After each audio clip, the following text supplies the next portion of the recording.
You keep seeing all these things talking about investing in real estate, right? Because it's become a very popular way to diversify your investment portfolio. Everywhere you look, you're constantly reminded of the benefits of buying property, right? From infomercials about real estate or the home shows that talk about the value of managing or flipping rental properties, or maybe, you see a bunch of YouTube videos talking about it, right? But it's not that easy. After all, buying a rental property isn't like investing in stocks. You can't just put down a little bit here and there and become a property owner. You're going to have capital to make that purchase. And the process can be often long and drawn out, not to mention all the risk involved, especially if you don't do your research. But is there a way to get into the market by increasing your net worth?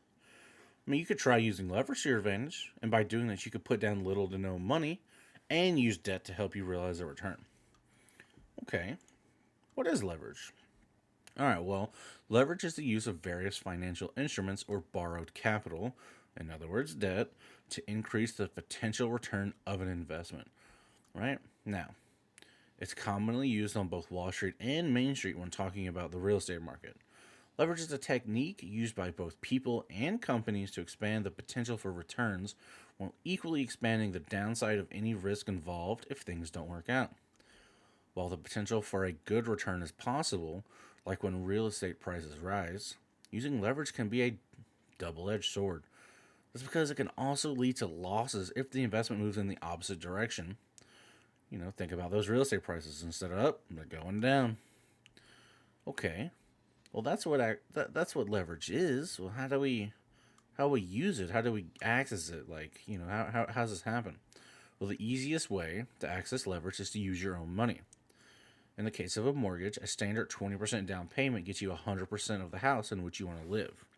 Now, there are some programs out there that let you put down less, right? Think FHA, 3.5%. If you purchase the property as an investment, you may be in a position where your partners furnish some, maybe even all, of the money. Now, similarly, some sellers may be willing to finance some of the purchase price of the property they wish to sell. And then, under such an arrangement, you can purchase a property with little money down and, in some cases, maybe none at all, right? All right, well, turning your real estate into net worth sounds really good, right? Well, let's look at some examples of that, right? Some examples of leveraging.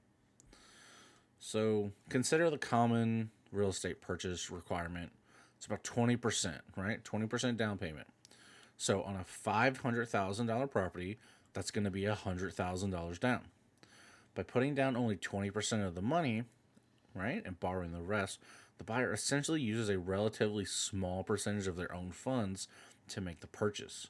The majority is provided by a lender. That's why real estate investors often refer to the remaining 80% of the purchase price as other people's money, right? Now, let's assume the property appreciates at a rate of 5% a year. Now, this means the borrower's net worth grows to $525,000 in just 12 months. Comparing this gain to the gain from a purchase made outright without any loan highlights, the value of the leveraging strategy, right? So, as an example, that same borrower could have used that $100,000 and paid in full for a $100,000 property.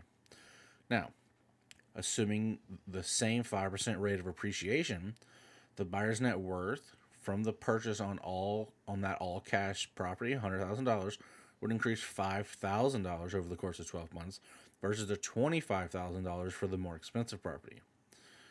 Now, the $20,000 difference demonstrates the potential net worth increase provided through the use of leverage. Now, picture that 5% gain every single year for 20 years. Over time, the use of leverage can have a very significant and very positive impact on your net worth, right? But it's not all good. There's some dangers, right? There's some dangers, right? So let's talk about the bad news, because this all sounds great, but there's a downside. Leverage can work against you just as much as it can work in your favor, right? Let's revisit that earlier example, right? If you use a $100,000 down payment to purchase a $500,000 home and real estate prices in your area decline consecutively for several years, you're not going to like it. You're just not going to like it. After 1 year, your $500,000 property could be worth about 475,000, right? If it depreciates by 5%. If it does the same thing the next year, your property is going to be close to $450,000. You've almost lost $50,000 in equity in 2 years. So just keep that in mind. Just as leverage can work in your favor, it can also work against you. Now, under that same 5% price decline scenario, if that $100,000 was used for an all cash purchase for a $100,000 home, the buyer would have only lost $5,000 their first year home prices fell, right? Much less than that more expensive home. In real estate markets, where prices fall significantly, homeowners can end up owing more money than the house is actually worth. So for investors, declining prices can reduce or even eliminate profits. If rents fall too, the result can be a property that cannot be rented at a price that will not cover the cost of the mortgage and other expenses. If you're contemplating becoming a landlord, you got to think about all these things. There's a bunch of stuff to think about. Well, what about a lot of properties? What if you want to get a bunch of properties? Can leveraging be good, bad? Well, let's talk about the bad. Right? We already know it can be really good, but let's do the cons of leveraging many properties, because the problems get even bigger when multiple units are involved. Right? The goal is to leverage your money by taking control of 100% of the assets while only putting down 20% of the value. Consider the $500,000 in our previous example, right? Only, let's say it's a small apartment building.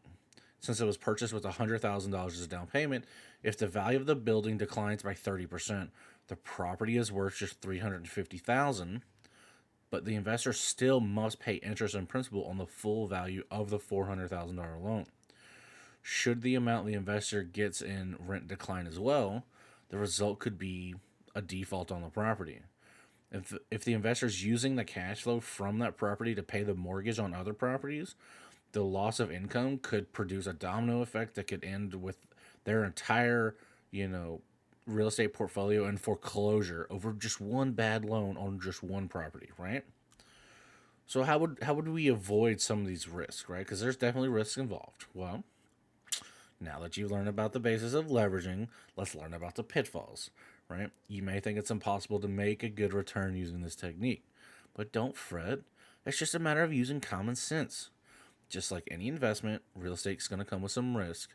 Although you can use leverage to your advantage, there are a few key things you want to make sure to avoid to give you a better edge in the market.